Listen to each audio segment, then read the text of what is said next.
If I were to describe Don't Look Up in a nutshell, it would be an analogy of modern day culture and our inability to hear and listen to scientific truth. I've often in my career looked for a film that had an environmental undertone to it, but much like the inundation of news on climate change, a lot of people don't want to hear it, and making a film about it is an even more difficult task to take on. And what Adam did that was so brilliant here was use the analogy of a giant comet heading towards Earth, and how the human race would react to it from a political level, from a scientific level, and what we would do about it. That was the brilliance of Adam McKay's choice, which I'd never seen before. It harkens back to films like Network or Doctor Strangelove. Hopefully, films that have some sort of impact on our culture. Dr. Randall Mindy is an astronomer from Michigan State. Not necessarily a high-level astronomer, but happens to be in the right or wrong place in time in this film, where his student discovers, this sort of once-in-a-lifetime scenario where a comet is hurtling its way towards Earth, and they do the calculations together quickly and basically notify the government that we're pretty much all doomed unless we take immediate action. And it was a much different character than anything I've ever had the opportunity to play. It really reminded me of what it's like for climate scientists like Michael Mann, for example, when they're put in the mainstream news circuit and told to talk about the catastrophic events of the climate crisis. And here they are trying to be media savvy and not politicize the issue, but just try to articulate the facts the best they can. I think he's in complete shock, and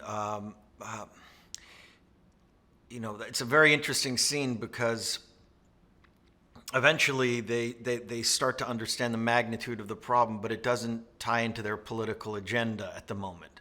And that's something that I think from a scientific perspective, he doesn't understand whatsoever. So they keep trying to re-articulate the probability of what's going to happen to humanity, and they keep changing the percentage of probability of the apocalypse. They're negotiating it, and to a scientist this just doesn't compute to him.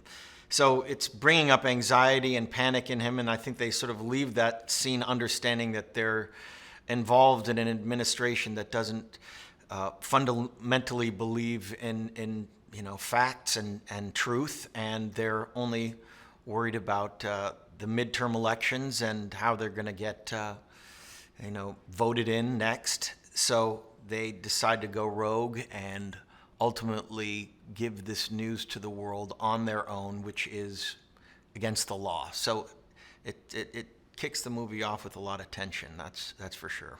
Yes, I mean, like I said, I was a huge fan of a lot of these films that came from the 60s and 70s, Parallax View, 3 Days of the Condor, certainly Network, and of course, Doctor Strangelove, which,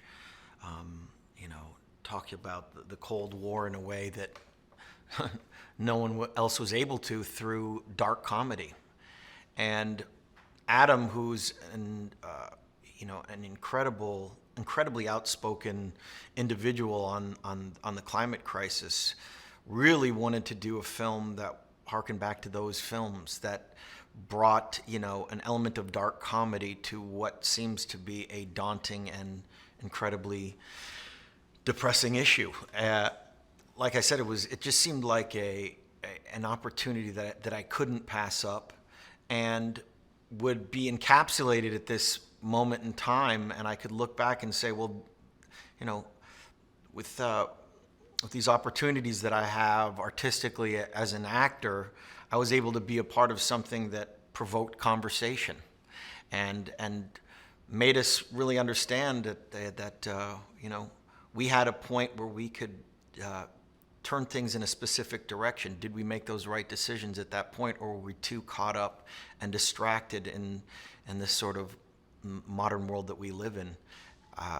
But I just love that Adam took on this issue head on, and it's a very daring film to make. It's in a lot of ways, brings a mirror to our entire culture and how we deal with bad news, and whether us as a species can evolve to truly focus on what is ultimately the most important issue that's ever faced humanity in the history of civilization.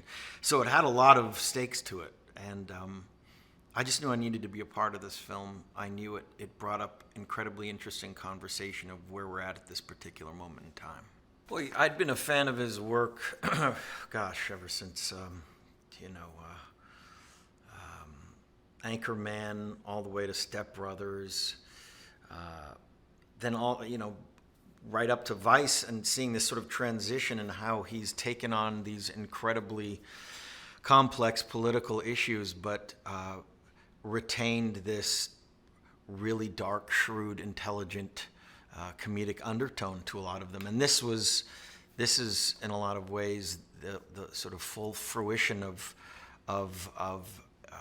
what he's been able to mend together thematically and tonally in movies. It's taking on, like I said, the biggest crisis that we've ever had to face with, a sarcastic and really genuinely funny look at us as a species. I've spoken to many climate scientists, but this was taken from a viewpoint of an astronomer, and it was amazing to see the parallels in their thinking. I mean, she might as well have been a climate scientist, the way she looked at how, we collectively ignore science, and that she was an environmentalist in her own right, but she helped me incredibly in playing Dr. Randall Mindy, just to be able to articulate this science, and basically almost gave me a Carl Sagan-like download on what astronomy is, what it means to be an astronomer, what you look for, and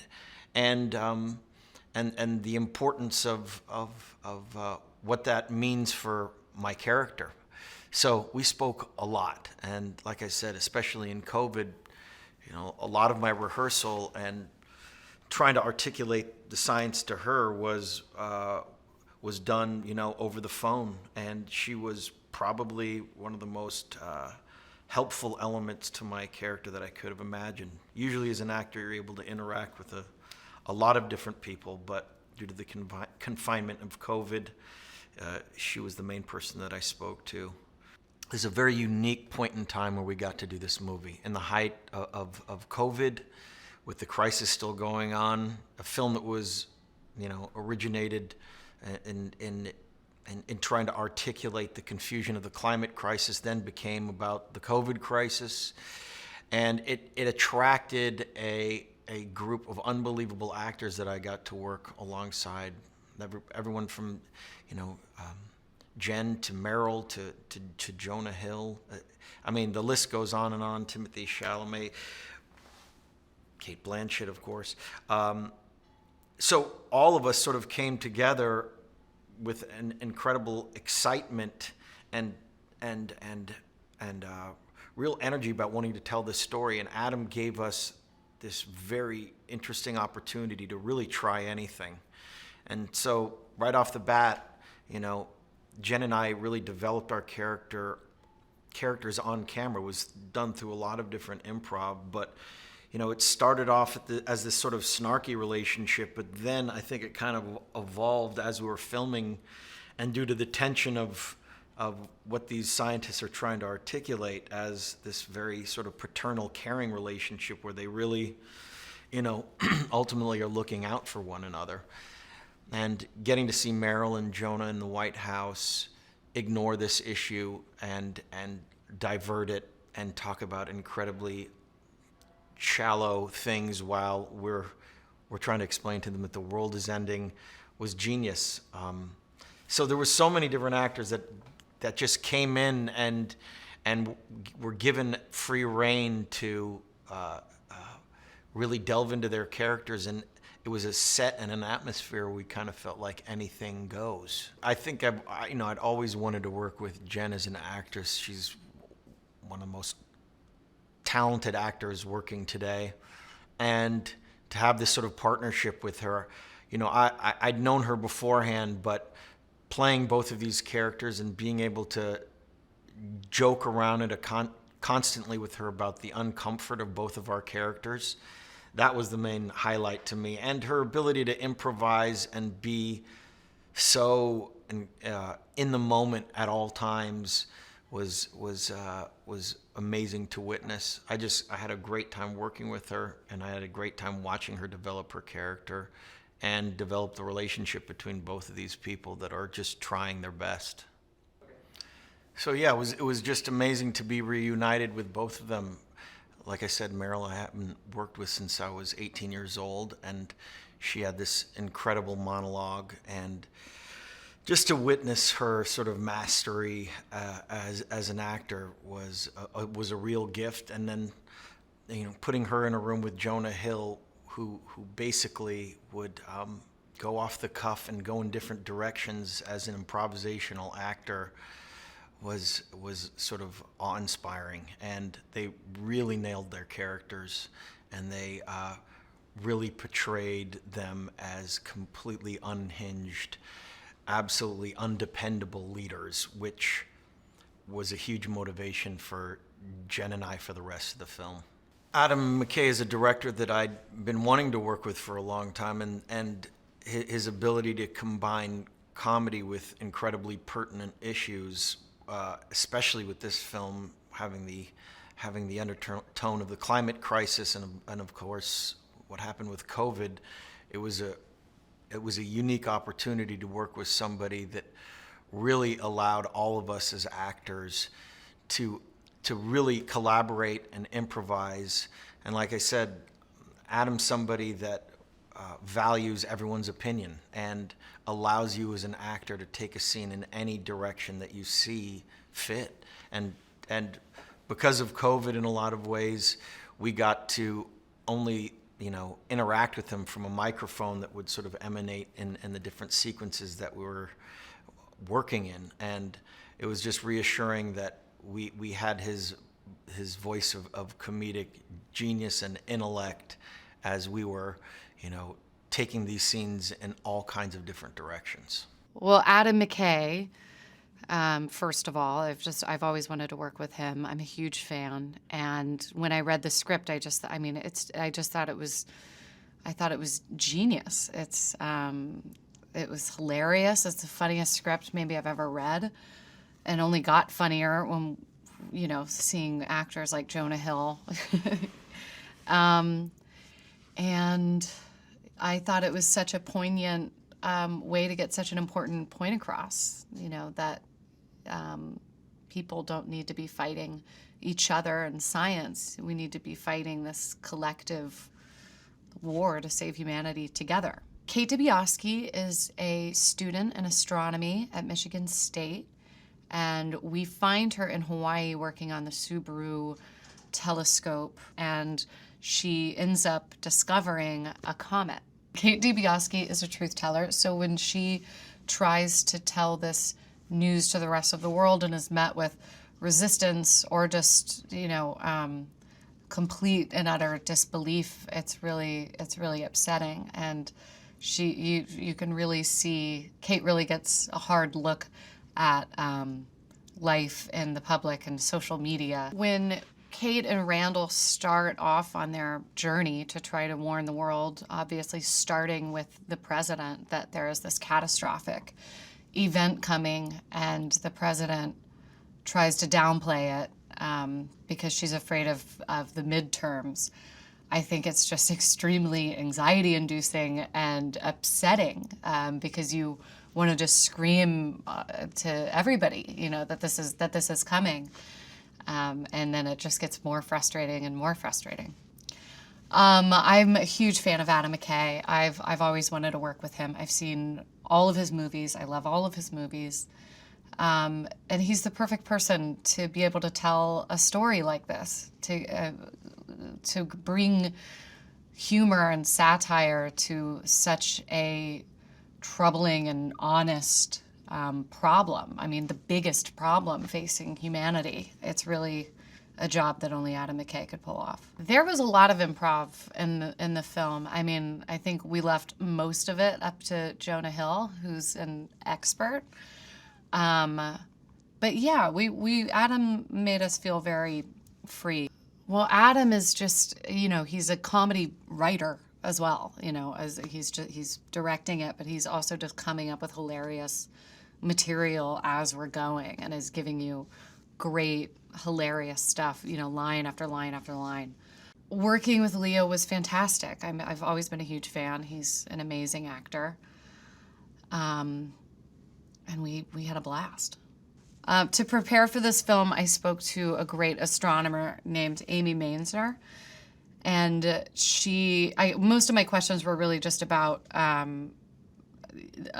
female's life in the world, in the world of astronomy, since they're so outnumbered. When we first set off on this journey to warn the world, and we have our experience on the morning show, I immediately become just the villain to the world. I am the face of this comet, and I'm just like the holder of the world's vitriol and these horrible memes. And Dr. Mindy becomes this just sexy astronomer that everybody loves and feels so comforted by. And yeah, we go in very, very different directions. I mean, we shot this right in the heart of COVID. It was really scary and sad, but it was really nice to be able to kind of be around people in this safe setting. But it was crazy just how timely the movie was becoming as we were making it. Originally, it was a completely different metaphor, and then as we're shooting, it can be used as another metaphor for how the public would react to a public health crisis. I mean, I would really hope that audiences take away from this that we don't need to be fighting ourselves. We should be fighting this common threat to humanity, which is the climate crisis and what we're doing to the planet, to our only home. I think politicians and Facebook and misinformation has just turned us against each other, and it's just distracting from the biggest issue facing humanity. Well, the film is about how people react to a scary truth. So watching one example after another, climate change or COVID, or the election, how certain people react to scary truths that they don't want to hear, is only going to become more. I mean, it's always going to be relevant. I think making such a difficult thing to talk about, like climate change, lighthearted and funny, pointing out the embarrassing truths in all of us, it kind of leaves this blameless place where we can actually look at an issue and laugh at and discuss the issue instead of pointing fingers at each other. I love Adam McKay. I love Adam McKay and have forever have watched all of his movies many times. And I just think he's one of the most brilliant, funny, interesting, committed people with a sort of razor-sharp wit and a gigantic heart. And I can't believe I fell into this group of people, and I'm so happy to be here. Adam has an ability to hold about 9 million things in his mind at once and still see his way through to what's funny and what's absurd, and how to point material. I mean, I have not a gigantic part, so I was away from the shooting quite a bit, and then I would come and go into the set from my home. And it was a very snowy winter, and we were in COVID restrictions. We all had masks, and then we had shields, and he was ensconced over somewhere in, Afghanistan, very far away in Video Village, and he was almost like a heckler to us on the set, because he would yell out ideas and and to Jonah insults, and it just made us all laugh and relax in very fraught circumstances. Making a movie under these circumstances was really something I'll never forget. I loved the script. I thought the script was really great and important and really funny, and but I had no idea what everybody else was doing. And when I saw the movie, I just thought it was, well, maybe the best movie ever made. But certainly, it's the most important movie of my lifetime, no question. I didn't pay attention to the seriousness because my character doesn't pay attention to the seriousness. She's like, la, la, la, la, I don't want to think about this. And so that was my job.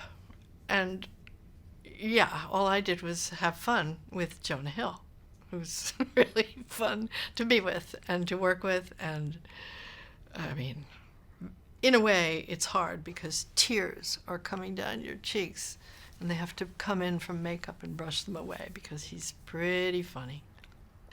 Jennifer is she's just a beautiful, beautiful actress. She's pure. She's just indelibly true. Everything that she does is authentic and real and felt. And she had the hardest job because she was kind of this straight man. She and Leo both.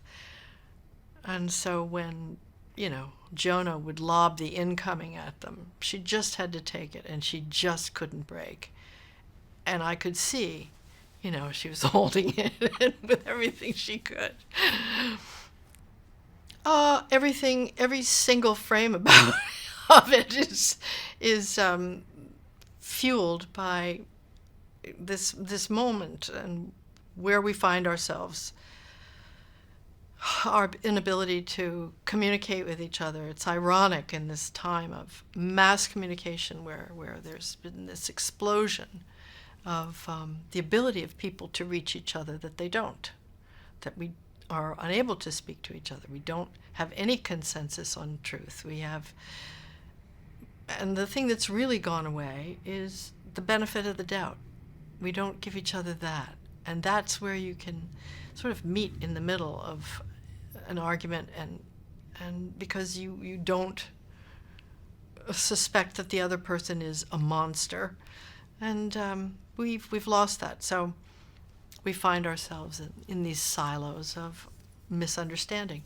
And that's tough. That's sort of what the movie's about. Well, it made me want to go home and figure out how we can make the world get back on track, get the right priorities, get ourselves, okay, there is one thing that we should be thinking about right now. All other things flow from it. All other questions of equity and justice and everything flows from our survival on the planet. And if we don't have that, we don't have anything else. And so I went home and thought, I'm going to have to change my life now. Thanks, Adam McKay. Don't Look Up is about this, something that I hope never happens in this world as long as we're alive, something that destroyed the dinosaurs. But it's about a comet hurling to a planet full of people who are partisan and divided and going in many directions, kind of like the country was at the time we were filming this. I'm sitting at this table with all these Oscar winners flanking me on each side. And to watch them work, I know why they have them. I know why Jennifer has it. I know why Leo has it. I know why she has it there. The work ethic and what they brought. I watched Leo do a take where he was doing a meltdown in a scene. I watched him do that at least 12 times with the same level of intensity in each moment. You know, I've got this moment where I'm looking into Jennifer Lawrence's eyes as she's doing the scene, and I see the worry and concern. As a director, I always ask myself, do I believe the actor? Well, listen, I totally believe the people that I'm working with. They're fantastic. First of all, Adam McKay is a very brilliant writer, and he's a great director, and I love his style, and I love the way he relaxes into his story, and the way he tells stories is always so brilliant. From The Big Short to Vice to this, I just love being a part of what he's doing. The way he's mixing so many genres together is just definitely going to set it apart. And also this kind of cast, speaking his words. I mean, this all-star Oscar-winning cast, if you talk about Cate, she reminds you she has two. So it's a great cast, great story, great director. So I think it's all going to work out well. Jack Bremmer is a news anchor who works at the Daily Rip, and he's one of those shows that people like to tune in on cable networks where they're kind of quirky. I play my scene partner is Cate Blanchett in all of these scenes, and we like to play off each other. And I'm not modeling anybody in particular, but I think he's a hodgepodge of a bunch of people that I've seen on television, and it's been fun to kind of mash all of those people together. Jack in particular, just trying to get through the day, just trying to make the show, just trying to get through the segments. You know, he gets whatever he makes on this show, and that's what his focus is. He doesn't really care. Is there a comedy? Is there not a comedy? Who cares? I just want to get out of here and go get my hot tub, my jacuzzi. It's going to be huge. People are going to love it. They're going to enjoy it. But my hope is that as they're watching it, they kind of take stock of what we've degraded to in this country, and take a minute and go, whoa, we really are focusing on all the wrong things. So here's to a new day. Here's to where we are right now, and I'm hoping that this movie just resets us in our thinking. Don't Look Up is pretty much a dark comedy about a huge meteor coming to destroy the Earth, and no one's taking it seriously. DJ Chello is a huge DJ or artist, and he pretty much is, in the beginning of the movie, he's coming out of a relationship with Riley Bina, who's a huge pop star. So everybody is pretty much, taken back and like totally obsessed with our story and us breaking up, that no one's paying attention to this huge meteor coming to Earth, coming to kill everyone. First thing being the chance to work with Adam McKay was huge. And I've been a fan of his work for years, so I knew that this was an opportunity that I had to take. And also, number two, this was something that I had never done before, and even though it was something small, it was still, Adam gave me a lot of room to be free and play with it, so I thought that was really cool too. I kind of based Chello on, I don't want to say names, because there were specific people that I thought about, but I just kind of like, imagine him to just be in this world, this huge pop world, which is a realm that I'm not a part of. So I just kind of thought about myself kind of elevated in this realm, and having this relationship with another huge celebrity, and being followed by paparazzi, and having our relationship in the tabloids, and not having any privacy. And I just thought about their whole, journey, and pretty much their life is, they're young kids, they're just out here living however they want to live, total freedom. When Nick Patel first played me the song, I was blown away. Ariana's voice is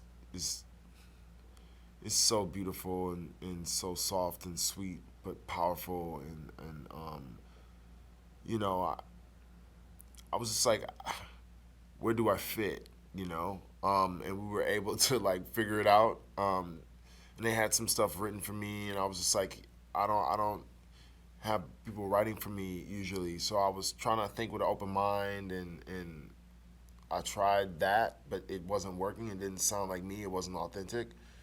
So I went in there and kind of wrote my own thing, and I think that worked best to kind of give it that flavor, that cutty flavor.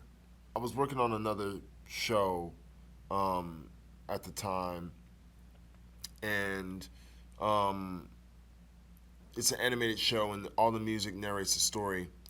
So the songs are not necessarily told from the perspective of Kid Cudi. So I already had a little experience with that, and I just kind of applied that with this, where it's like, this is not Kid Cudi per se, this is Chello singing and begging for forgiveness, So that's how I approached it. I just kind of went in the mindset of Chello and went from there. Man, it was really crazy. I felt her pain, like she was hoisted up 30 feet in the air and was just like up there waiting for each take, and it would do this over and over. They'd put her up there, and she had these like crazy like thorn type things hanging off of her. Like it was like this whole like dress with these thorns kind of sticking out, and like she was getting like cut. Like it was like gnarly. I was like, oh my God. So watching her, I was just like, yo, she's such a pro. She's such a trooper. But that was crazy. Just like watching her sing it over and over and just do it flawlessly was just, it was crazy to see. I like really have to like work at like singing flawlessly, at my shows, and it just looks super effortless for her. Oh man, I was really nervous working with Adam the first day, but after talking to him and like just like working with him the first couple takes and just seeing his energy, seeing how he works, I was just like, oh my God, there's nothing to fear here. I'm in a safe space. I just really felt comfortable, and the nervousness went away immediately, and it allowed me to be free and just lose myself in the role. Adam sees the world in a very particular way, and it's very unique, and he's very genius with his thought process and how he puts it together, and even just like, even with Don't Look Up, like the cuts and things like that, the subtle things that he does. Even a moment when our song plays and there's a montage and all these things happening, it's like this really funny moment in the movie. But I think he's very smart, man, and he's genius with it. He's just thinking of things and doing things that no one else is doing. This was mind-blowing because this is the biggest movie I've ever been a part of, and to be with such amazing artists that I'm a fan of, that I admire, that I look up to, and even some friends, Timothée and Jonah, and even Leo, who I've known for years now, my whole career. It was just something that I pray it happens again, but who knows? This was kind of like just one of those once in a lifetime things, it feels like. And I know it's a moment, and I know it's really special. So I'm just soaking it all up, man. And I know I just play a very small part of it, but it's just still nice to say, like, yeah, that's my film. I'm a part of that, I think people will maybe want to get their shit together. I think they'll start to take things a little bit more serious. I think movies have that power to make change, and this could be one of them. This could really steer us in a better direction to figure out some of the problems we have. I think people are going to need to do a lot more research and start getting educated on it. I know even myself, there's a lot more information that I need to get and learn. I remember even going to Leo's Twitter, and he's like, he has so much information just on his feed about everything that's going on with climate change and ways you can help. So it's definitely like something that's going to, inspire people to like get out there and get the information. And then also like get the government to do something about it. a burger from Ferdy in Paris. Yeah, yeah. And fries. 2 burgers from Ferdy. I mean, I know that sounds like a simple meal, but have you ever had the burgers at Ferdy? I don't think so. It's funny, when I started talking to Adam about this over 18 months ago now, he said, do you want to come play this little role in a film? And it's like, I didn't even need to read the script. It's like, yeah, I'll do anything for you. And then he described the character in the way that directors do. It's about this talk show host. And, so, but then when I read the script, I thought, this is amazing. This is, it's so possible. But then as the weeks and months went by, I would text Adam and say, are you psychic? Did you just see what happened with Kavanaugh and the Supreme Court nominee? That's actually in the script. Oh my God! Did you just see what happened? Week by week, it was literally like he had sat down and channeled the future. And so what felt like a kind of a mid-distance satire suddenly became a reality TV show. So I'm not quite sure. I feel like we're living it while we're making it. It is the most surreal experience. Brie Evantee I think she probably sees herself as a realist. So her fantasy is she deals in the real world, but I think her fantasy is impending doom. Just reading the script, it's just so amazing. It is, it's like all of Adam's work in the sense that it's hilarious, but it's painful, and it's so recognizable. But also it takes you somewhere that it's one of those films, like all his films, where you go out and you can't stop talking about it. And I think that people really need to talk about things. It is like making a silent movie, which I love, is that you'll be on set and he will just yell something in, a suggestion of a line, or let's go back and grab that moment. It's very, very loose and fluid. And can I tell you, it's having been locked down for so long with the pigs and the chickens and the children and and not being able to leave the front door, to be in a relatively fluid environment is a really, it's been a tonic. But he's so great. He's such a great audience. It's always weird walking into a film, that's been going for a little while. And my first day was in the Situation Room. And, and then you've got Meryl Streep as the president, and you're opposite Jen Lawrence and Jonah Hill and Leo, who fortunately I'd worked with before. And, it could be a little bit daunting. There's a style. There's a kind of a front to being on television, particularly in breaking news or in entertainment news, which is what their program is. That you don't meet a lot of genuine, unmolded, authentic people. And so when Cate and Randall walk in, I think it's a breath of fresh air. You don't see that a lot. By the time they reach that seat in front of the camera, they've been coached and molded and shaped and dressed, and so I don't think she's encountered anyone like him before. And I think she probably prides herself on her sort of the intellectual side, which is what his brand rubbing up against her brand, literally no erotic pun intended, I think is something which she thinks would value add to her own brand. Gosh, it's kind of a really complicated question, but really simple. In the end, I think Don't Look Up is about the inability or the refusal to deal with reality, which seems to be the genuine pandemic at the moment. Well, so some things are undeniable, and I think by the kind of the extraordinary cast that Adam has assembled. I mean, you've got everyone from Ariana Grande to Meryl Streep to Leo to Jennifer. I mean, it's insane, right? They had the people who are in it, and I think we've all gravitated towards it because it is undeniable. Don't Look Up is about two scientists played by Jennifer Lawrence and Leonardo DiCaprio, and they discover that there is a massive comet headed towards Earth, which would cause destruction and the death of humanity.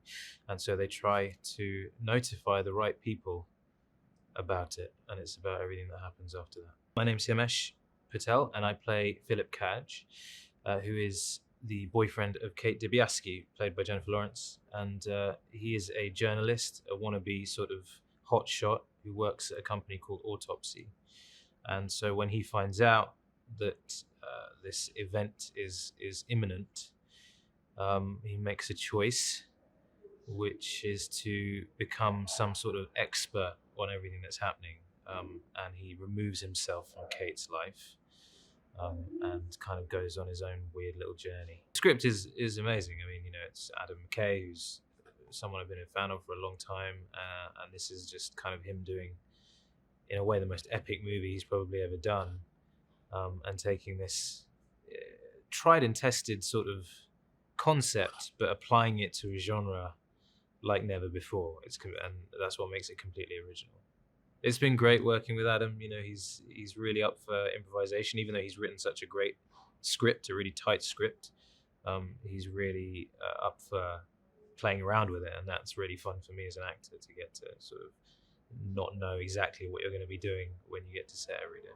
Working with Jennifer was great. She's so generous for someone who's obviously one of the most successful actresses of her generation.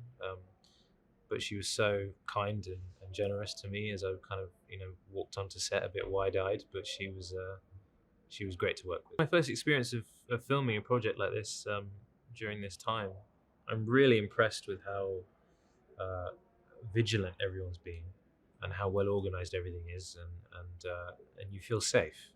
Actually, you feel really safe knowing that we're all taking care of each other. And in a way, I think that's one of the advantages of what's happening. It kind of reminds you of how tight the film set needs to be, and how a crew and a cast needs to sort of band together, because we make these things together. We never do it alone. No man is an island, as they say, and I think that's definitely true. Don't Look Up is a very difficult film to describe in words, which is how every piece of art should really be. If you can describe it in words, why make it? But it's definitely a comedy that made me laugh out loud when I saw it recently. And then it's got a lot of thought-provoking depth to it, just like Adam McKay's other films. But the time just flies by. It's one of those films that you just, so much happens, and you think, well, what, I came out of it thinking, was that like 3 hours? And it wasn't. It was much shorter than that. But there's so much in it. Not least a lot of wonderful actors and stuff. I don't want to really go into telling you what the story is, because that would take away the great delight that you will have, and indeed even I had, and I was in it as the story unfolded.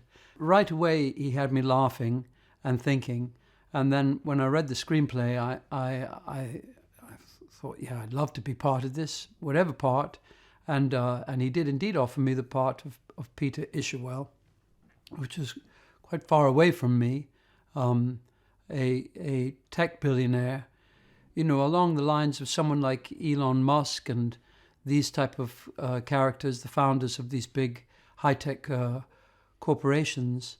It's not based on any one of them at all, but based on that kind of idea that we've reached a place with technology that we can solve any problem that's coming.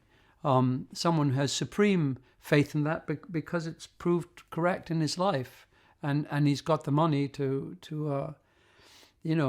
make these things happen. I've drawn all kinds of things. I can't even remember. I'm a cook who has just old jars and pots and pans all over the kitchen of my mind, so to speak. There isn't any rational explanation of where things come from. They all come through me, so even if I said I based this on this person, it wouldn't be that person, it'd be my conception of that person. We tried on everything, right down to shoes, hats, everything, and gradually this image started to emerge together. But I would say it was just as much her as me, playing and laughing and finding things that felt right.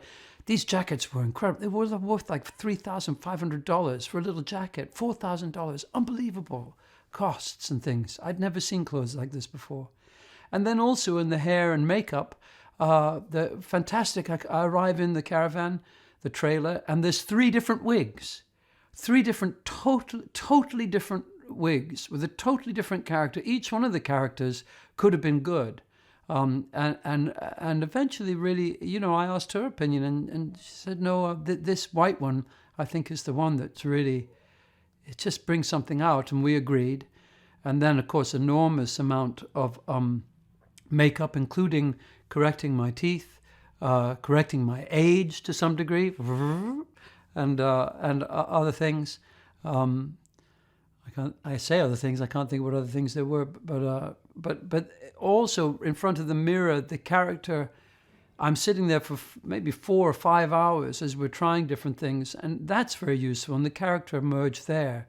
So, yeah, I think because we had the time to do it, in the necessary kind of quarantine period before I got into the set and stuff, perhaps. I don't know. We just had the right amount of time to really cook the character.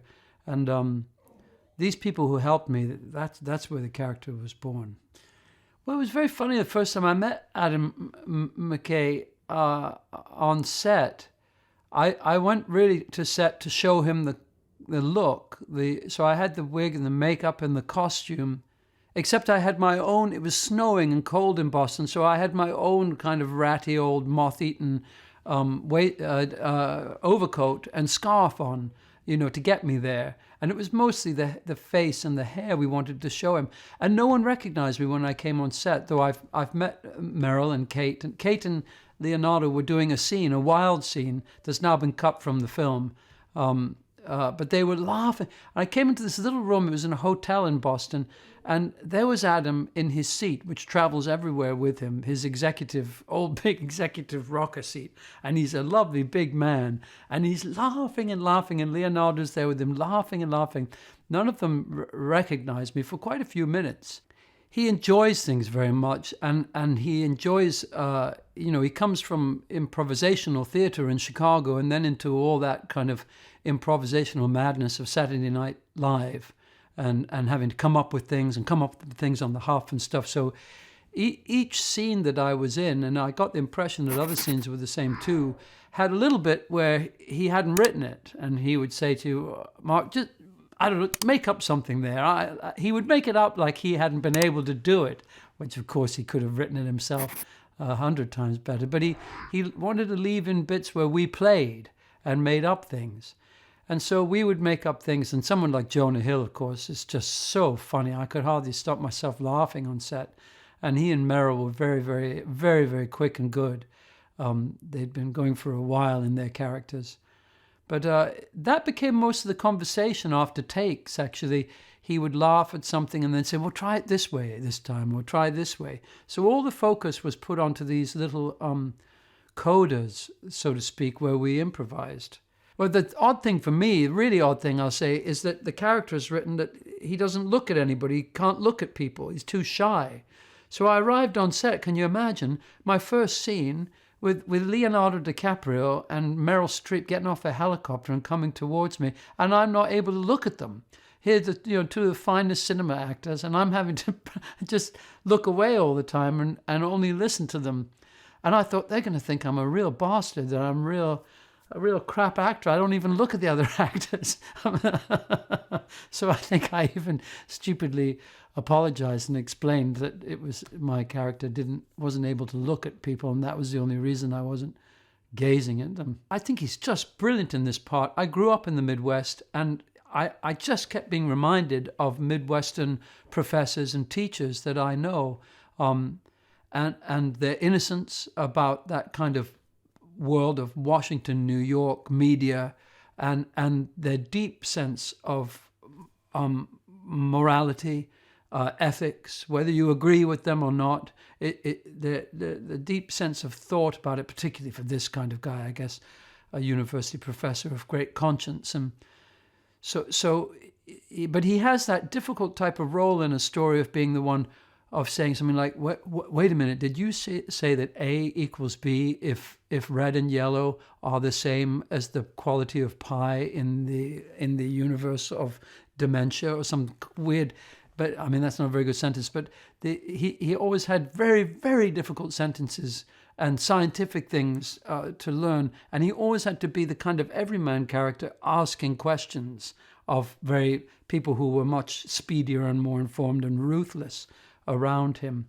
And he brings that to life in a marvelous way. So he was very, very concentrated on set, mastering these difficult lines he had. And he'd been going for a few months, pretty much full on. I felt safe with Adam that he did encourage us to go to excesses and be quite wild and uncontrolled. And in this case, sometimes you can land up, really embarrassed by that. But in this case, he and Hank edited it down in a wonderful way. During the pandemic, of course, there were very particular situations and protections that we needed to take for each other's health and for the film to get made. This was the beginning of this year that I joined in January. They'd been going for a while.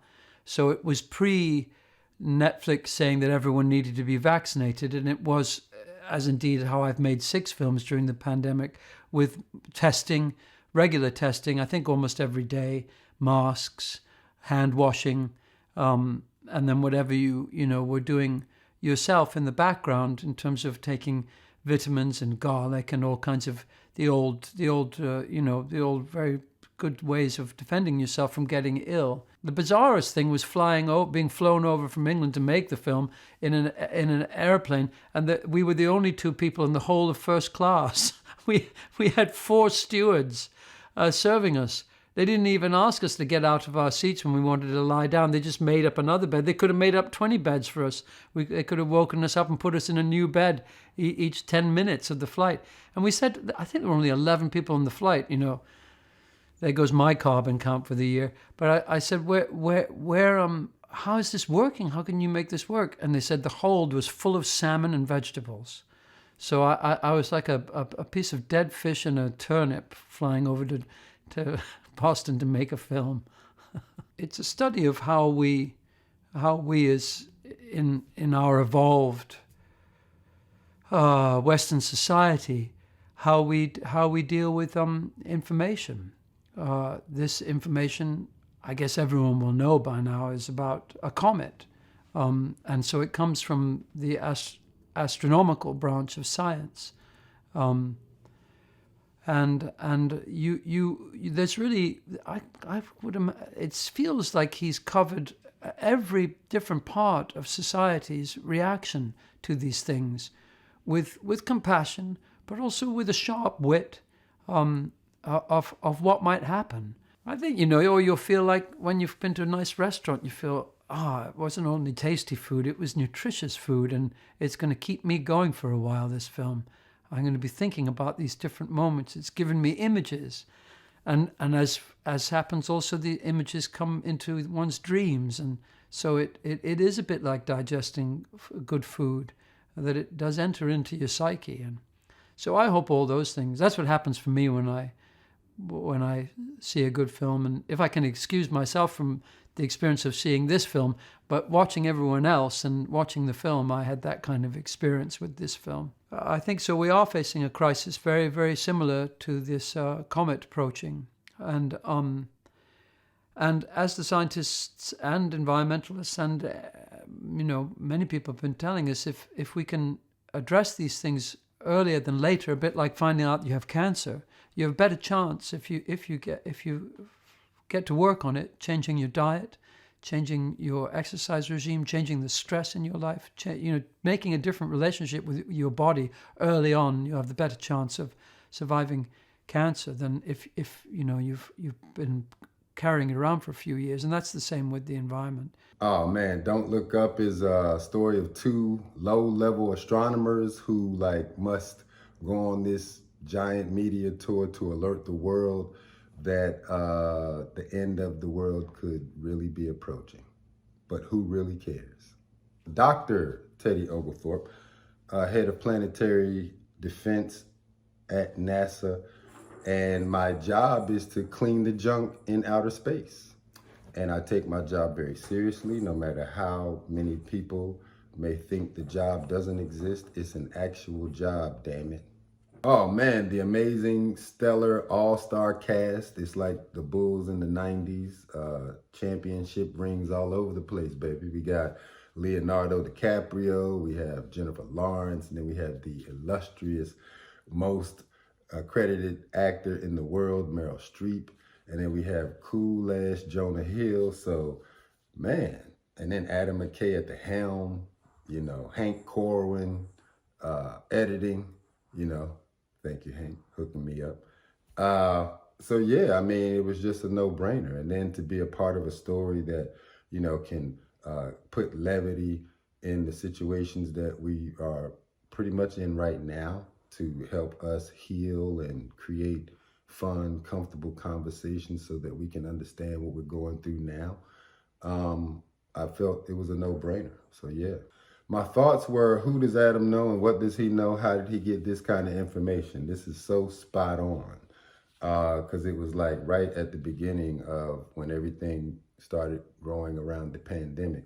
And that was actually great information to use to inform the character. And I thought it was just a brilliant piece of writing and high level thinking for this kind of movie to be made at this time, because I think it's just going to be a nice, refreshing, let out the balloon. You know what I mean? A nice way of us all being able to smell the elephant in the room kind of thing. So yeah, thought it was very timely. The high level thinking of real situations that could really happen, but yet do we realize that they could happen, to bring our attention to the climate in a way that could be fun and refreshing for us all to be able to be comfortable enough to have some dialogue around it. I think it was very inclusive of everybody. And I think those kind of films really do well, like set themselves apart from all the pictures that are being made right now.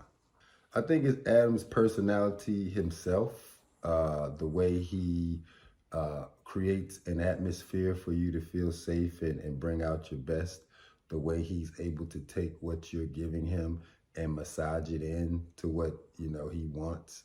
The security on this set is amazing because he's just so laid back and cool. Oh man, the hottest woman on set every time she showed up. You know, she had the 23-year-olds looking like, damn, how can I be like that? You know, so just a goddess walking amongst us, very, very specific with her craft and what she does with it. It was amazing to see her work it out and deliver it in such a graceful, beautiful way, even in her 70s. You know, just really inspiring, very, very inspiring to see that. And I was calling my manager like every day, like a little fanboy, you know, just like, wow, you should have seen what she did today, man. Oh my God, she's amazing, you know. So, and then and she talks to you like a homegirl, you know. So it was cool. It was real cool. Oh man, that brother's cool, man. So cool, so grounded. You know, I'm thoroughly impressed with Leo because we can talk about, you know, the superstars of cinema and how long they've been able to be in it. But a lot of the people you referred to were grown-ups when they started in the business or when they started getting hot. This brother was a young man, young boy, and grew into a very mature man in this business. And you can't really say many people have been able to do that and sustain themselves the way he has. So man, and he's like a brother to me, man. Real cool, very receiving, very giving, and very, again, specific and particular about his work, you know.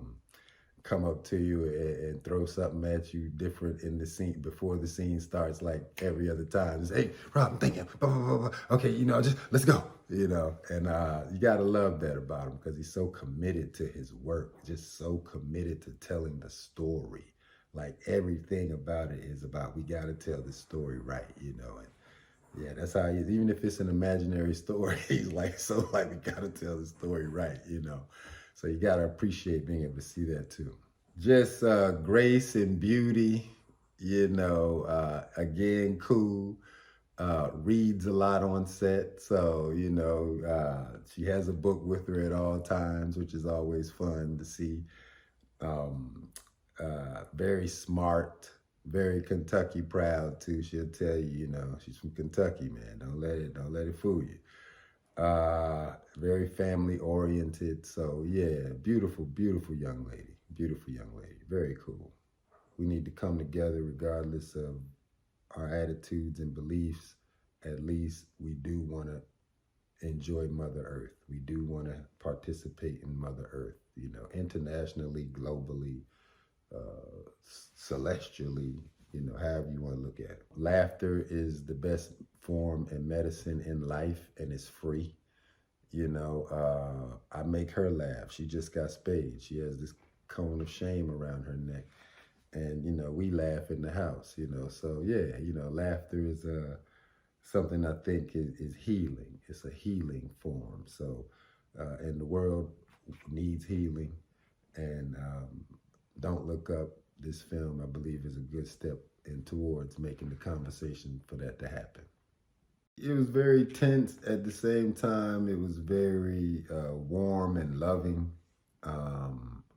You know, I think we all had just went on this phenomenal journey together, and it was shot like at the end of the movie too, close to the end, at least for my part.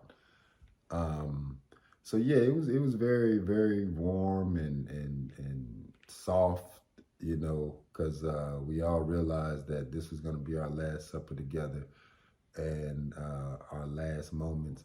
But at the same time, we sprinkle in some levity and humor, you know. So it was a trip. It was a real trip, and I hope that it translated in the movie Don't Look Up. When you see it, you can get all the feelings that we had while we were shooting it, because it was a hodgepodge, a mix of emotions that was very, very fun. Idea for the movie came from talking with David Sirota, who's a journalist, a speechwriter that I've known for years. And we've always been trying to talk about what is the way to encapsulate the looming giant threats that we're facing in this world, first of which would be the climate crisis. And we talked about how, like, you can't really do a movie that's just grim and dark, even though that's certainly part of it. We wanted something that had a little bit of fun to it. And he had made this comparison to, it's like a comet's going to hit Earth and no one cares. And I was like, that's the movie. We wanted the movie that, you know, to be laugh out loud funny. We didn't want it to just be clever or wryly funny, you know, where the audience is kind of has a half smile. We wanted people to actually laugh because I feel like after these last 2 years, 5 years, 10 years, 20 years, like, we need to laugh. So that was a big part of it. And that's how the movie Office Space was like really an inspiration.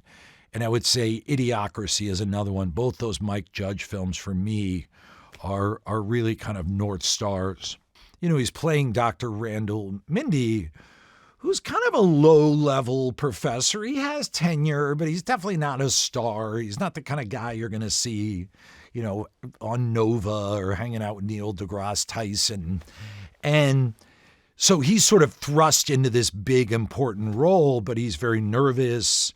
You know, he has to take like a quarter of a Xanax. He looks kind of schlubby and loves his family and his kids. So he was this very sweet, kind of vulnerable character that I just never, I've seen Leo play a lot of different characters, but I don't think I've ever seen him play this character. So that was extra exciting. You know, she just has this like beautiful, wonderful, hilarious anger. And the character of Cate Dibiasky is driven by that because she's the one who won't play the media game. She's the one who doesn't care about couching what she says so it's pleasant. She's the one who's going to dress the way she wants and talks the way she wants.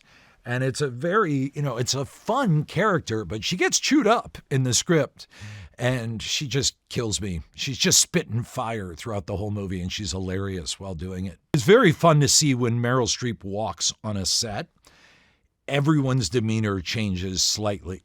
It's the difference between you're shooting hoops with your buddies and you're just goofing around and then suddenly Michael Jordan's on the court. Everyone just tries a little harder. Everyone watches what they're doing a little bit more. And then on top of it, she's so generous and collaborative and silly and unassuming. So yeah, that was an all-time experience. I knew if I had him, I'd have someone in there throwing fastballs and taking swings. And boy, did he not disappoint. I mean, so many brilliant, hilarious and smart beats that he came up with. So God bless Jonah Hill. You could just tell all these actors were hungry for a healthy, positive, joyful way to process, the pothole-ridden road we've been driving down 100 miles an hour for the past 5 years.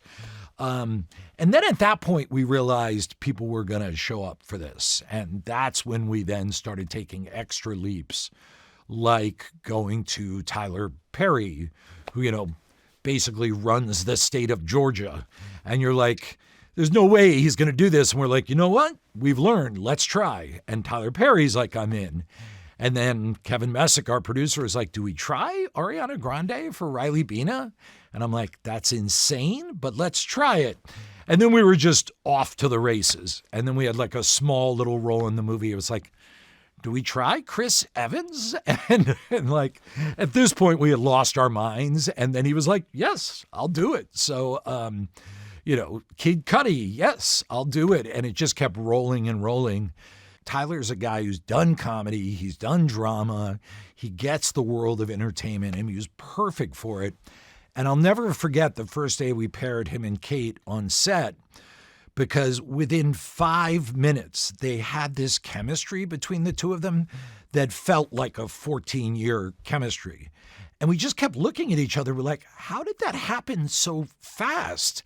And I actually asked them, I was like, we're not supposed to be meeting for drinks because of COVID, but did you guys sneak off and get a drink or something? They're like, no, we just met. Mark is the actor's actor. And we needed this kind of fairy dust performance of strangeness, yet presence, yet threat. And boy, did he give it to us. I mean, every day I would just marvel at the choices he was making. This role, this character of Yule, who's this kind of skate punk from Southern Illinois that Jen's character, Kate Dibiasky, crosses paths with. I was like, this is a really fun character. He's like super earnest, wears his heart on his sleeve, just passionate. I would say Ron Perlman is straight up a national treasure. I don't use that lightly, but yeah, we needed someone to play this kind of jingoistic, slightly lunatic, pilot for hire character who's been offending people for years, getting canceled for years. But of course, this president loves him. And I mean, there's just no other choice but Ron Perlman. She was really a major ingredient in this movie because for Leo to be able to talk like an astronomer, for Jen to understand this, for me to understand this, we needed someone that would talk to us for hours.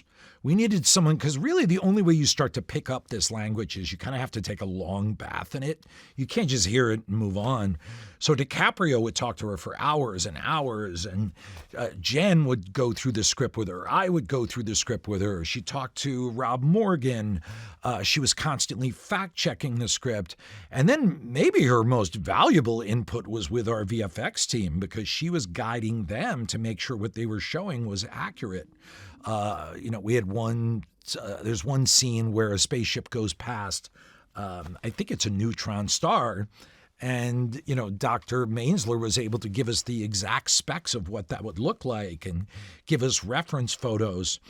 Yeah, I mean, the big strange thing was that I had written the script before the pandemic.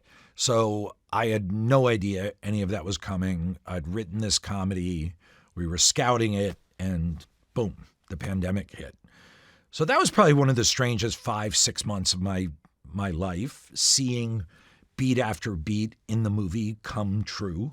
One small joke I had in the script, I can't even remember if it stayed in the movie, was that the spending package they put together for the Comet, part of it is they have to give a 1%, a tax cut for the 1%, the wealthiest 1%. And then I turn on the news one day and the COVID spending package has tax cuts for the wealthiest top 1%. I'm like, wow. I didn't even know they would be that shameful enough to do that. What the movie's really about is all the effed up, bizarre, strange, dysfunctional ways that we now talk to each other through social media, TV, career, workplace, gossip. And at root, what ended up happening was that it really allowed me to discover what the movie was really about, which is that we've destroyed the way that we talk to each other as a species, as a community. And that's the key that needs to be fixed in order for us to fix these other problems. So the idea was that she would be an amalgam of all the just mostly really atrocious leaders that we've had over the past 50 years, going back to Nixon. And, they all share common traits. They all sort of have these crazy run-amok egos. They all view themselves as celebrities. They all chase poll numbers. They're all kind of, at root, really hacks. They all let big money run all over them and kind of dictate what they're doing. So that was the idea, is that she would be all of that. Adam and I seem to have just this wonderful intellectual bond, an emotional bond. And when we weren't working, something seemed to be missing in my life, so when the call came, of course, I'd love to do it. We discussed every time we do a film, we start blue skying as to what we're going to do next. And he'd thrown the idea out about this film when we were doing Vice. And I'm just thrilled that he actually wrote it and it came to fruition. Yeah, so as opposed to doing historical research, what I wanted to do was research into natural history. I wanted to show the juxtaposition of like the folly of our characters with the eternal yet very delicate state of nature on this planet, on our planet. So, I just spent months looking at everything from amoebas to hippopotami. The approach was actually much more of a spiritual approach. And because this cataclysm occurs all over the planet, I was looking at just very weird, like television from Ceylon, and just all kinds of video clips and photographs, and the way people pray, the way people cry, and the way people are joyful, and it all became just intrinsically interwoven with the cutting of the film. It's interesting because my inspirations don't come from other movies, and especially the way I cut. I take inspiration honestly from music, from artwork, pointillism, surrealism, and I just find that the way I think about film is it becomes very metaphorical and it becomes more of a flow. Adam is just so brilliant. He's just so beyond. And sometimes I would get a little complacent, and he would whip me. It's like, no, we don't. This isn't right yet. So it. And eventually we sort of both dragged each other along. I couldn't have asked for a better partner. My relationship with Adam, or my collaboration, is one that's just based on feeling safe as an editor, fundamentally it's existential, that I'm not going to lose my job. That that he's open to the possibilities of what I'm bringing, and many times I'll well, Adam well knows this. I'll fall in love with absurd shots. There was a shot of a worm that I loved, and Adam and I mean, we just went head to head over it. We had such unbelievable riches in the actors, and they were just so fantastic. But sometimes I would try to find moments when they weren't aware of the fact that they were being filmed. I might work with pieces that were shot before the take started. One thing that's just so fantastic about these actors and the way Adam directs actors in general is they become the characters. I'm always looking for little moments where you can find a germ of truthfulness that everybody can relate to. I mean, we all know what it's like to look at something with curiosity and maybe contempt or admiration. There were little things. I played around with time, where I would have people thinking, and I might have a freeze frame. I might cut to a different shot and freeze it, and just so basically the two moments, the shot where it's in motion and then a tiny bit different part of the shot where it wasn't in motion, where it was frozen, create like just a different emotional valence, a different value. And that stuff like that, it probably just goes right by most people. It works for me. It helps me understand the film. And, Adam seems to like it, so he hasn't gotten rid of him yet, and it's too late now. Honestly, I think some of my more favorite scenes are where you see the DiCaprio character descend into this venal man, and he's so much like all of us. You get rewarded and you start identifying with your captors a little bit. One of the greatest challenges for me was finding the tone of the film. The scenes themselves, I'd put the scenes together and they'd be great, but then you put them all together and it wasn't so great. And I've never worked on a film that was quite this bedeviling, that you really had to have an understanding of the emotional conversations that were going on, and the unspoken conversations, and the internal conversations. So that became the most challenging part. And it isn't even editing for me so much as contemplation. It's like, what the fuck is this? What am I doing here? What am I trying to say? And it was a moving target, because every couple of weeks the film would just radically shift. It's almost like this triptych of paintings by Hieronymus Bosch, of like man's folly, avarice in The Big Short, and insecurity in the pursuit of power and vice, and then this is very existential. It's divine comedy. Nick is one of my dearest friends, and we are always just looking for the tone of whatever we're working on, whether it's a movie, whether it's a television commercial, anything. So, I will sometimes I'll show Nick just dailies, and we'll talk about. Well, I'll tell him how I want the dailies to work, and he'll just sit at his computer, or he'll sit at a keyboard and just play a few notes, and we'll just sort of riff. I mean, I've equated it to playing music with each other, and it is. And Adam is part of that too. It's like Adam will be playing an instrument, I'll be playing something, Nikki will be playing something, and I've never had that kind of relationship. It's more of a musical relationship, even with Adam. where we're a couple of musicians, or with Nick, 3 musicians, a trio, just trying to come up with a work.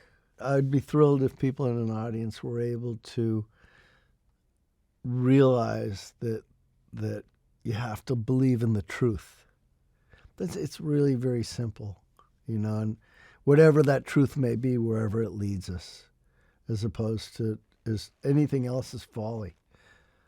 So if that's our takeaway, then I would be very happy. I'm sure Adam would too. Yeah, the Don't Look Up is the story of 2 low-level astronomers who make the biggest discovery of their lives, that a comet is headed on a direct impact with Earth, and nobody cares. When we were finishing Vice, I remember sitting in the Heathrow airport with London, and Adam was trying to figure out how to make a film that spoke to the issues about climate change. At that time, that was high on his mind, and how to do it in a unique way.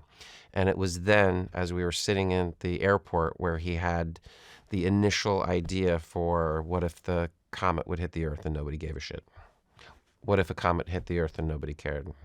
I think that given the path that Adam has charted for himself, it's uniquely an Adam McKay vibe. So it borrows from Dr. Strangelove, it borrows from Wag the Dog, it borrows from some of the comedies that Adam's made, and certainly from Big Short and Vice in terms of the boldness of the storytelling. It's a little more absurd in the satire than either The Big Short or Vice, but it's a juggling of genres, which I think Adam is one of the only filmmakers out there who attempts to do it. He's the best. Adam is a singular creative being, whether it's on a small movie that we produce or a big production like this. He's only interested in how to tell the story in the most unique, entertaining way. And it's just always a delight. Reading first drafts from Adam are really seeing the movie. And that was the case with Don't Look Up. I read the first draft the early January 2020, and the next day we sent it to Jen Lawrence. Don't Look Up is an incredibly challenging film. It was tenfold, in terms of the degree of difficulty shooting pre-vaccine during the pandemic. So when we first were in Boston in March of 2020, we were on a path with the complete support of Netflix to get the movie made and out by last Christmas. And then the pandemic happened. So we came back, and we, like many others in the film business, weren't sure how it would work or what would be the process and how it would work. So we spent the summer working very closely with Netflix, figuring out what were the best and safest ways to go. We had the complete financial support of Netflix in doing whatever was the best and the safest for the actors. That entailed creating a bubble around the production, both for the actors and for the crew. And that came with some new levels of sacrifice that are above and beyond what you would normally do when you go away to make a movie. Because usually when you go away to make a movie, you can still interact with your family or see your kids or come home on weekends. That was not the case. When people came to Boston, if you were an actor or you're in the direct performance crew around them, not only did you have to stay in Boston, but you couldn't go out. Nobody could socialize on the weekends. We had a very rigorous testing program that ensured that in that bubble, we kept the virus out as best we could. So it was daunting, and we had a massive COVID department helping us kind of pull that off day to day, week to week. We didn't break for Christmas. We didn't break for Thanksgiving. We didn't break for New Year's. We wanted to shoot in a tight time frame and ensure that the bubble stayed intact, and we successfully did it. But it was hard on everybody. Nick's part of our filmmaker family. We met him on The Big Short, and he's been with us ever since. He did The Big Short, he did Vice, he did Succession, which Adam did the pilot for. He's doing a Lakers show that we're in production now, and he's doing, obviously, Don't Look Up. He's part of the key creative fabric of the movie, even from the time that Adam starts dreaming up the story. It's Adam, Nick, and Hank Corwin, the editor, are kind of the brain trust in kind of having those early tone and feel conversations about what the movie's going to be. Linus was amazing and came to us with very little prep time. And despite the fact that he had very little prep time when we met him, he did an incredible, incredible job, and very, very cool and calm under pressure. Clayton, we've made many movies and TV shows with over the past 10 years. He's super inventive and crafty in both the sets that he builds on stage, as well as locations that kind of get repurposed in our movie as sets. You know, for example, there was a used car dealership that ended up becoming the bones of the set for the Daily Rip, which was something that Clayton saw on a scout. Or with some of the stage space that was challenged in Boston, he was able to recreate on one stage Wembley Stadium, the observatory at the beginning of the movie, and Meryl and Mark Rylance landing on a new planet. Those were all massive challenges of production design and visual effects on this movie. Liz is great, and we had an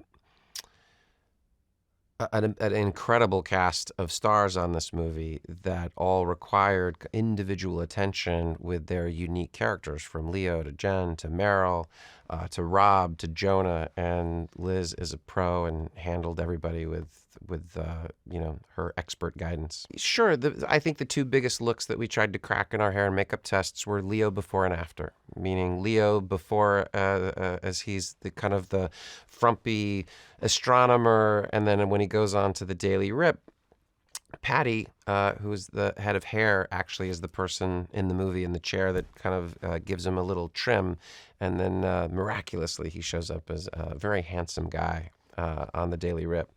And with Jen, the big choice there was the red hair. And I think between Adam, our hair and makeup team, and Susan, our costume designer, it was all part of a piece. What's the whole look for Jen look like? And Adam fell in love with that look early on.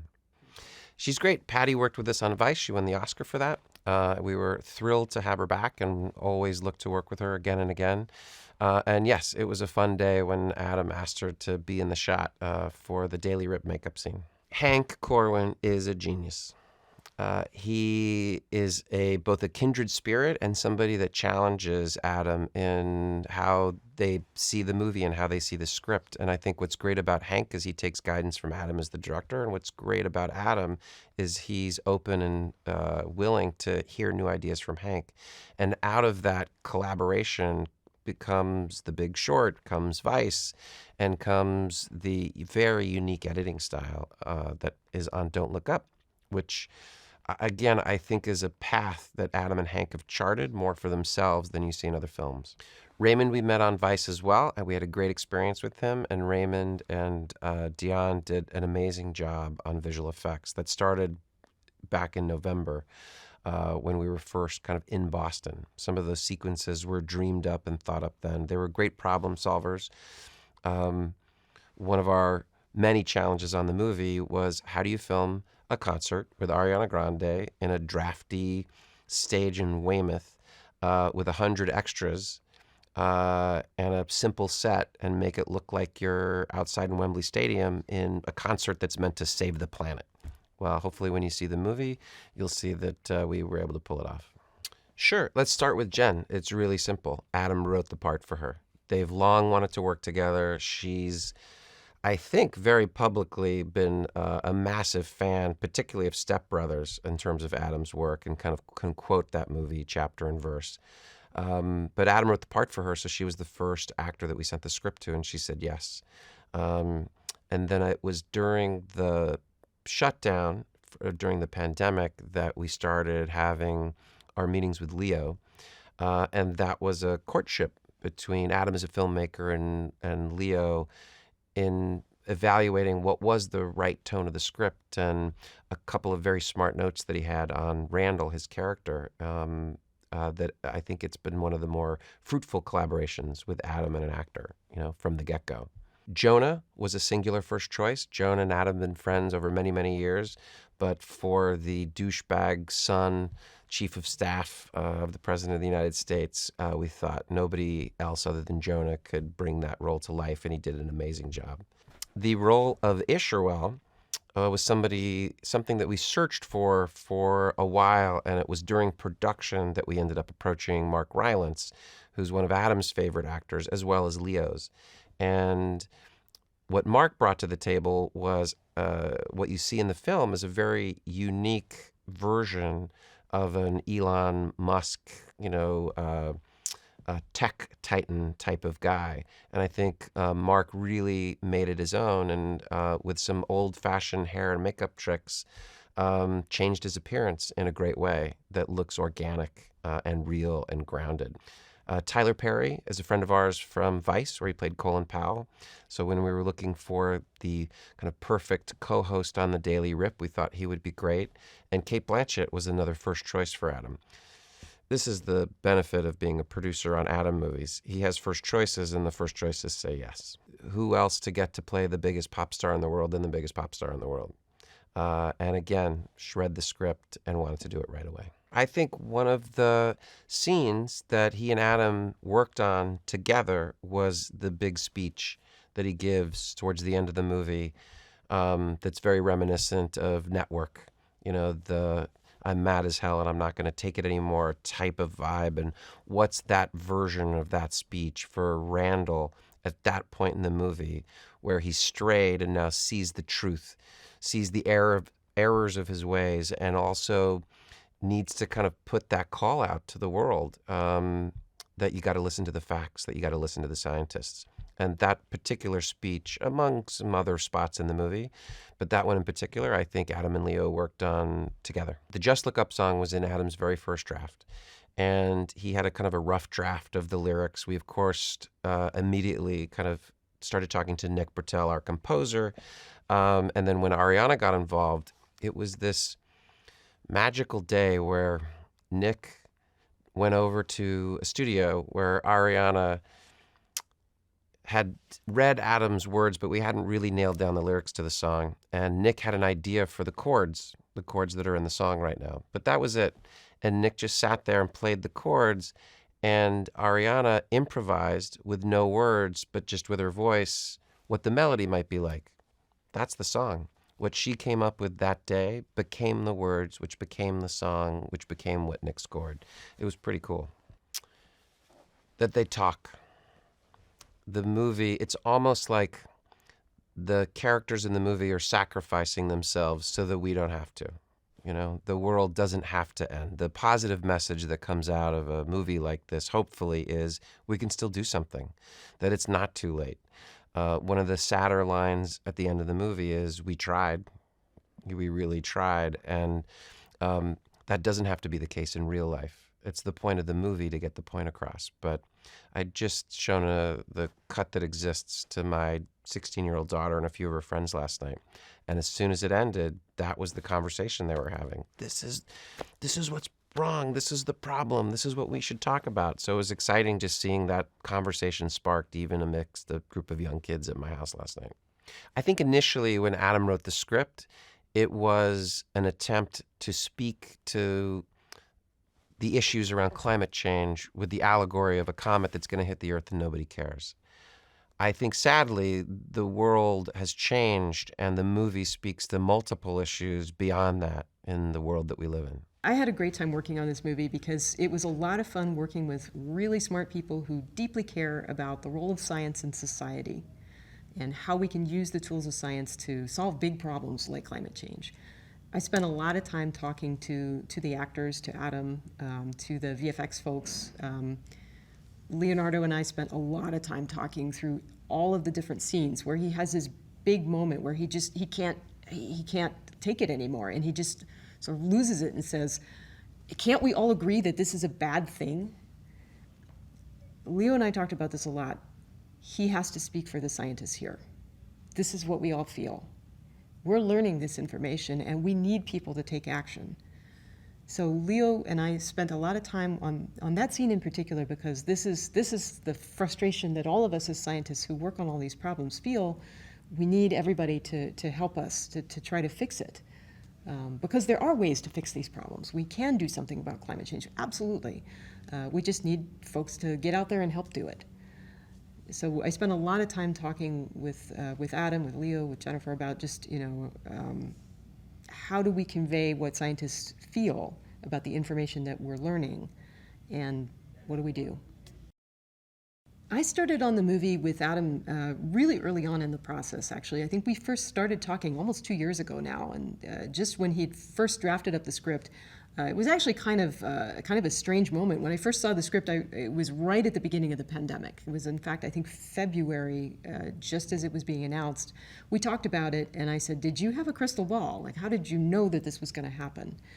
Adam and I had a lot of conversations, and I felt like one of the reasons I was so excited to work on the movie with him is because he really respects the science and the scientific process. And in fact, a lot of the point of the movie is Adam making the point that we really want science-based decision-making in the way that we approach problems in the world. So I felt like I had a very strong presence in the movie. They really listened to all the things that I said. We had to kind of compress a few things, and obviously there are very big science fiction elements in the movie, but just the general philosophy of how do scientists think, how do we act, I felt like Adam really got it, and he really wanted to represent scientists as human beings.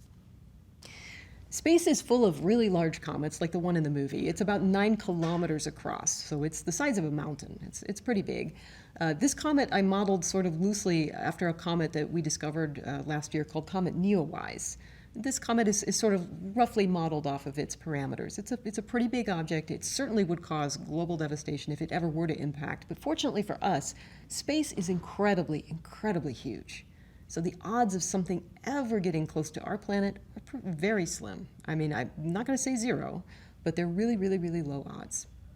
In real life, my team and I found a comet that is about sort of 5 kilometers across. It's called Comet Neowise. And this object we discovered in late March with our orbiting space telescope called Neowise. So the comet is named after the telescope. In real life, we found this object in late March, and by July, it had made its closest approach to the sun and the Earth. Now, it didn't get anywhere close to our planet. There was never a danger of collision, but it was bright enough that people all over the world were able to see the comet and take pictures of it. So comets can come from the outer part of the solar system with incredible speeds. In the movie, the comet is about 9 kilometers across, and it's first spotted by Jennifer Lawrence's character Cate when it's pretty far out. It's past the orbit of the planet Jupiter, so it's pretty far away. But that said, the comets move with such great speeds relative to Earth that it would only take it 6 months to make it all the way from Jupiter into the inner part of the solar system. Astronomy gives you a wonderful sense of perspective. Because, in my case, I spend a lot of time looking at airless rocks in space.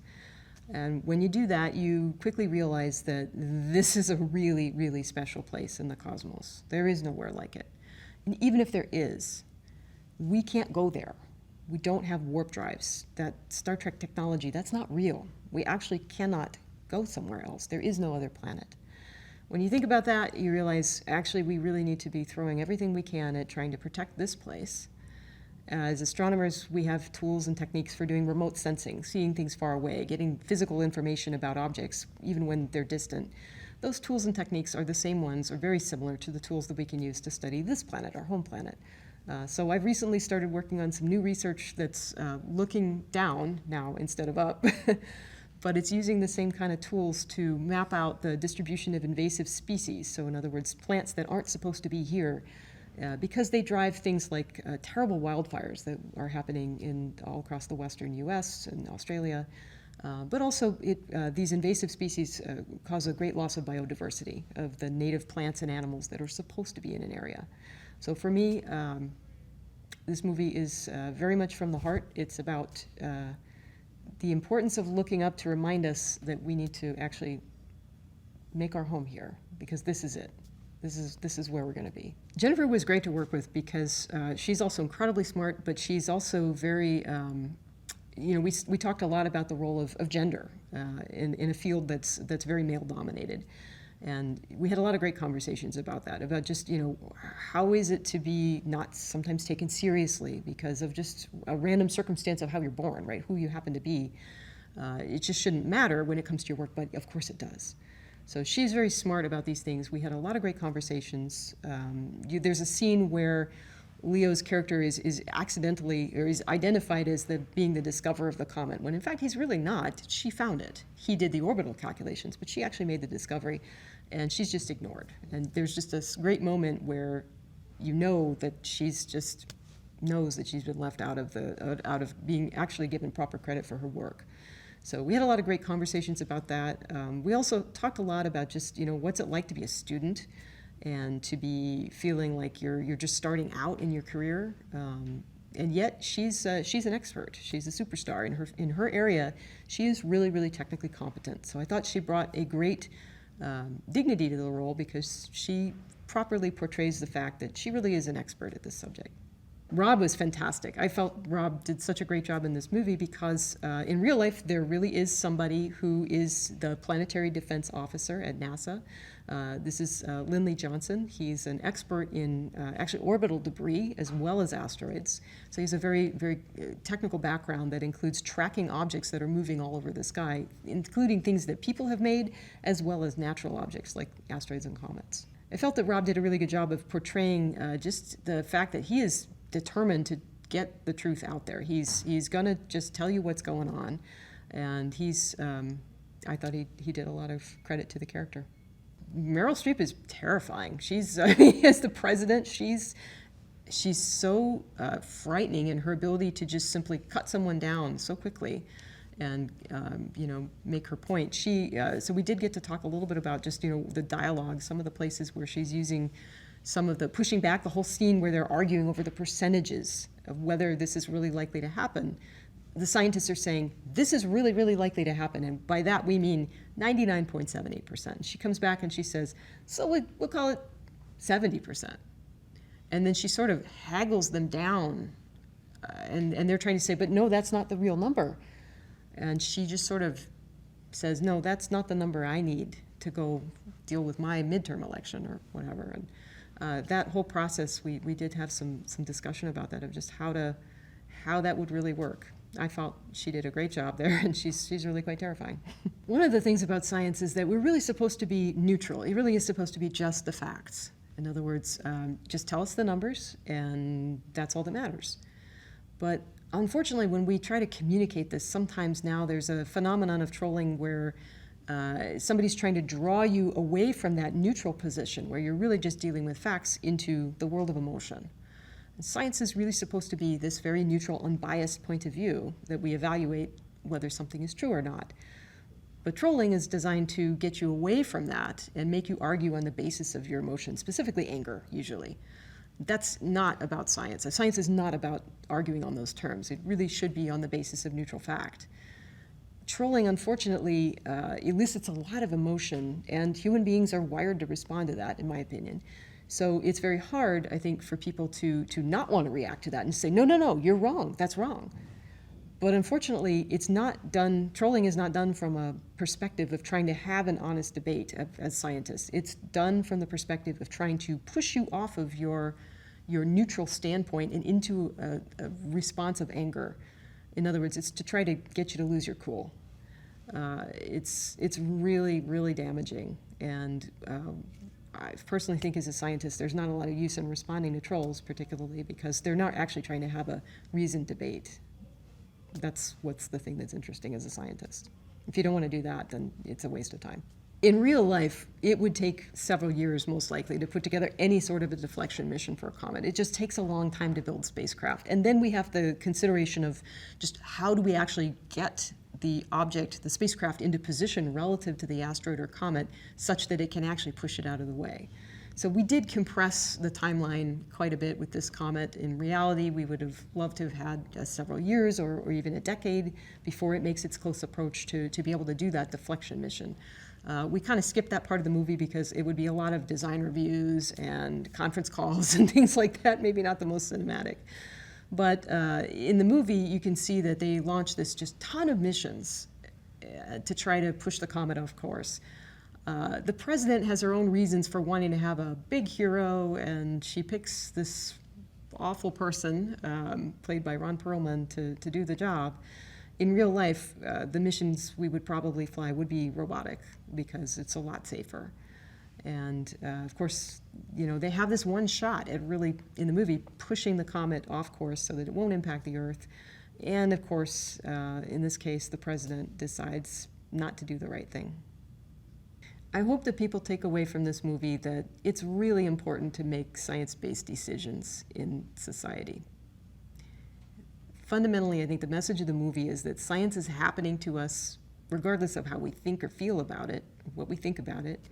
Science is what's happening, And we can either make decisions based on that knowledge and have a chance to change the outcome, or we can ignore it at our peril.